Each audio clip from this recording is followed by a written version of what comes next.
Johnny Mercer. That'll take you right back to pub where you used to do your stuff. I know, I noticed you mentioned the pub singer. I just can't shake that. I know, but that's the stuff you used to do, isn't it?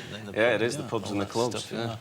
And it's a tribute to the Great American Songbook, and done very, very well, which is good, because we like to promote that. We need to keep that in front of the public, because it's a great treasure. So much great repertoire there to choose from as well. That record, of course, when you were doing that, you were very, very ill. In fact, you had a brain tumour, didn't you, diagnosed? I mean, was it during making the record that you were ill, or had it been before that you'd... Well, I'd started to feel very ill before the commencement of the recording of the record. In fact, I'd been to see a couple of people in the UK. I'd been suffering really bad headaches, what I thought were migraines, and I was suffering with my periphery vision. I went to see somebody in the UK and they said, oh, don't worry about it, it's just stress, son, off you go. I went to see somebody else, stress, same thing. Got on an aeroplane to LA and it really started to intensify the pain that I was suffering. Got off the other side and I could hardly see out of my left eye. Vision had completely gone. Decided that I'd go to Cedars-Sinai hospital over there in LA. The day before I was due to start recording the record, and within 20 minutes he'd said, you've got a tumour, and I suspect it's a large one from the pressure that it's putting on your optic nerve.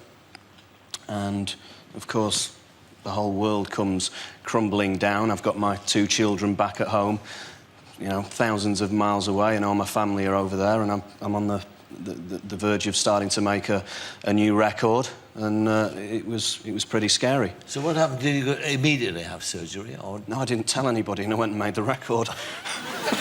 So you said to the surgeon, hang on until I made this record? Well, I knew that I had 5 days in the studio. I was recording at Capitol, and although it was a very serious situation that I was in, I really wanted to go and record at Capitol, and I wanted to make the record. So I went in, and I didn't want anybody to feel sorry for me or sympathise. And I just said to everyone, right, let's go ahead and make the record. And I gave it everything. I think that's why the record has something a little bit special in comparison. Not saying that the other records I've made haven't been good. I like to think that what I've made is. When you were doing it, I mean, were you feeling? I was in a huge amount of pain. Yeah. And you couldn't see properly. Well, the vision got worse, and I rang the specialist up and I said, look, my vision seems to have got worse. And he said, there's nothing like knowing you've got a tumour to make a tumour seem worse. And that's reassuring. It makes it easy for him to say. And then you had the operation there? No, I wanted to, because I didn't know what the outcome was going to be of the operation, I wanted to come back and see the kids and my family and friends before I went ahead and had the operation. What did they say to you? What did they tell you about the likelihood of the operation succeeding or not? What were the odds they were offering you? There were various different odds, and I remember this chap coming in, this Russian gentleman, the night before I was due to have the operation, and he put this sheet in front of me. It was a disclaimer. He said, you need to sign this. So I said, sure, OK. He said, I need to go through a few things first that may happen during the operation. But he said, it's all right, don't worry about it. I'd rather not know. I have to by law. So he went, 5% chance of death from this, 2% from this, and he went through this whole list of the chances of death that I had. And as he was about to walk out of the room, I said, please don't come and read me another bedtime story. But when they did operate finally, what did they discover? It was a large tumour that you had there. It was the size of 2 golf balls. I don't do things in halves. And was it in the front of you? Yeah, it was completely filling the frontal cavity of my skull, and it got so big that it broke through my nasal cavity. So it was causing a bit of a blockage in there as well. You'd had a premonition about this, hadn't you? Yeah. It's bizarre, really. We all have these sort of fears, don't we, as we're growing up? But yours was that you wouldn't reach 40, and... Yeah. And I have done, thankfully, but I kept having this recurring dream. And I might add that the tumour wasn't congenital. I'd been told that it could possibly have developed over a period of 15 years or so. So I'd had it for a while. But I've been dreaming for since my teens of this huge explosion in my head, and I'd wake up in a sweat and in a right state, and then next thing there I am being told that I've got this thing and it's been growing inside my skull for a number of years. And how are you now? I mean, what has happened now? What are the? I mean, you look well. You're singing well. But are there any sort of side effects that we can't observe that you have? Yeah, it affected something called the pituitary gland. So the tumour had wrapped itself around my pituitary, and when the operation is done, there's obviously going to be some damage, and the pituitary regulates the flow of hormones through the body. So I'm all over the show. I'm getting hot flushes. Are you a mess? I'm a complete mess. I'm getting hot flushes. Again, yeah, I've even got a couple of zits appearing. It's been ridiculous. You're lucky to have come out of it so well, aren't you? Because people can have non-malignant tumours that can cause them. They take the tumour out, and then they're left very badly damaged. Yeah, I have been incredibly lucky, and I think... Fortunate, we should say, not lucky. Yes, you can't be lucky having it. Yeah, it would be a peculiar definition of luck to have had a tumour the size of 2 golf balls. I think it's a testament to the people that have worked with me and helped me get through this rehabilitation period. You know, where the people at Christie's in Manchester, where I went for most of my treatment, have been absolutely incredible. Did you have any doubt about whether to have the operation? I mean, did you... I didn't have... Well, I had to have the operation or I would have gone blind. Right. That would have been the first thing, would it have gone blind? That would have been the first thing. I would have gone blind because it was pushing my optic nerve so far and stretching it so much that the vision in my left eye had almost completely gone. In fact, my left eye is not so great at the moment. Yes. And when they take it out, is there a gap the size of 2 golf balls? I think there always was, actually. Can you shake your head and there's like a rattling noise or something? So, have you got a microphone? We should check It's that. like a pea and a whistle or something. Can you do that? Like, and the whole brain keeps swishing around. That's a very good question. It's a genuinely That's meant, a actually. very It's a good question. question. Do you expand? Does the brain expand to fill it? When they did the operation, I think they had to put some packing in there to keep things in place. What, styrofoam beads? What It's an extraordinary story, yours, isn't it? I mean, this is just another sort of remarkable chapter in it, really. When you Yeah, think it about is. It. We were working in a factory in Salford, and then we did the clubs and that sort of thing. And then we discovered, basically, by Manchester United Football Club, in a sense. I mean, explain that. You were singing at Old Trafford? Well, I'd been doing that. I trod the boards for about 10 years in the clubs. So that was effectively where I did my apprenticeship. I had many great times there, but I have to say I was glad to leave there. And when I got the invite to go and perform at Old Trafford, it was in 1999 at the last game of the season at Old Trafford. It was the season United won the treble, which of course I'm sure you're fully aware of. That, weren't we? Yes. And I sang Nessun Dorma there. And it was just one of the most remarkable days of my life.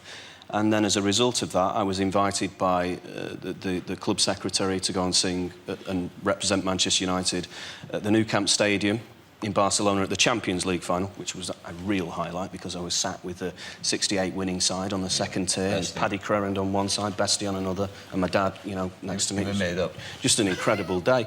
And then, as a result of that, I was invited to various different sporting events, and then the record company, you know... Tell us how you got the record deal. Oh. I like that story. I went in with a guy called Rick Blasky, and before I went in, I remember him saying to me, look, don't expect too much. Artists aren't getting signed at the moment. When you do go in, just be yourself and you'll be fine. But it's probably, you know, we're probably going to be chatting for 3 or 4 months and eventually, hopefully, we'll get offered a deal. And I had other ideas. So when we walked in, I remember there was a few big names there. The guy that was responsible for signing Luciano Pavarotti to Decca, another chap who'd signed Bocelli. And so there was a lot of history there, Decca history. And... I just walked in and was just... I remember, I think it was Costa, one of the head guys there, and he said to me, Russell, have you brought a CD with you? I said, no. Have you brought a DVD with you? I said, have you brought anything that we can listen to? I said, no. I said, but, you know, I've got my voice, so if you'd like, I can sing something for you.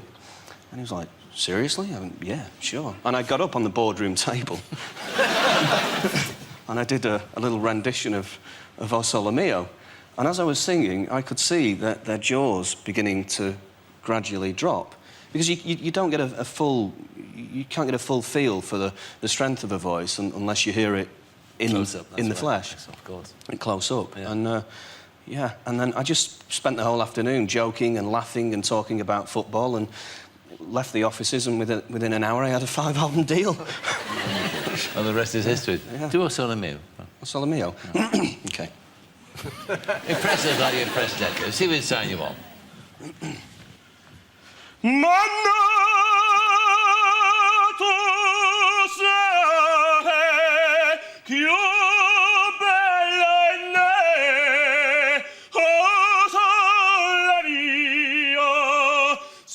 Fronte a te, o sole, o sole mia, sto da fronte a te, sto da fronte a te.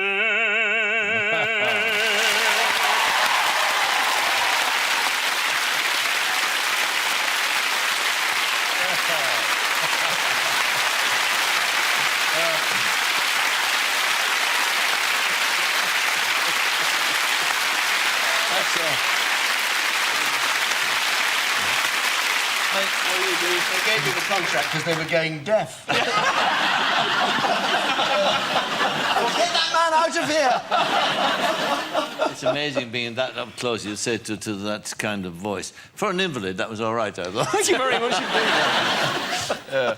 What about the... I mean, then, of course, basically, I mean, what you did, you more or less kind of started the entire business of classical crossover, as it became called. Yeah. And you've been the bestseller of that ever since. There's a lot of criticism involved, isn't there? In a lot of kind of... it's very weird, the kind of criticism. There's like a dispute about whether you should be doing this kind of music or not, because you're not a properly trained opera singer. But the thing is, Michael, I think I got to a certain stage in my life and my career where I really got to a point where I just didn't give a damn what anybody was writing about me. And I did it for the love of the music, yeah. And I did it out of enjoyment. And what I was getting back from the people who came to my concerts way outweighed anything that some guy in a, you know, at a radio station was saying about me. It way surpassed that. Does crossover work both ways? I mean, because there are opera singers who've been trained like you weren't, yeah. who then come and do more popular stuff, and it never quite sounds sing. right. That's the interesting What's that aspect about? of it. It's true, isn't it? They could do the Great American Songbook like he's done on the album. Yeah. They just couldn't because the voice is too structured. Is that what it is? Yes, it's a different kind of voice altogether, a different kind of singing. So how can you go the other way? How did you know? But I take it this is the point, that you don't want to sing at Covent Garden, do you? No, not particularly. I mean, I'd love to. Oh, I'd love to perform at Covent Garden, but not necessarily in an operatic production. No, I enjoy just out in the street because big crowds there. Yeah.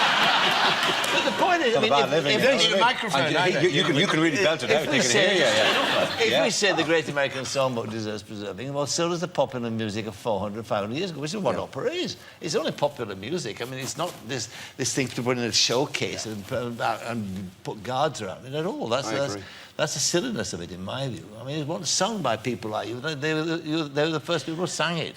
Well, you'd hope that they, you know, that they. By the way, I've had a lot of coaching. I mean, I may not have been to the schools and the colleges and so on, but I've worked very, very hard, particularly in the last 3 or 4 years on my technique. You have? Absolutely, yeah. You have to. It's about longevity. I also had talking about problems, I had a major vocal problem about 3 years ago when I developed lumps on my vocal cord. And I had to have them surgically removed. And since then, I've worked very, very hard with a guy called Patrick McGuigan on getting my voice right and you know, just training it up to how I want it so that problems don't occur in the future. Russell Watson, thank you very much indeed. Russell Watson.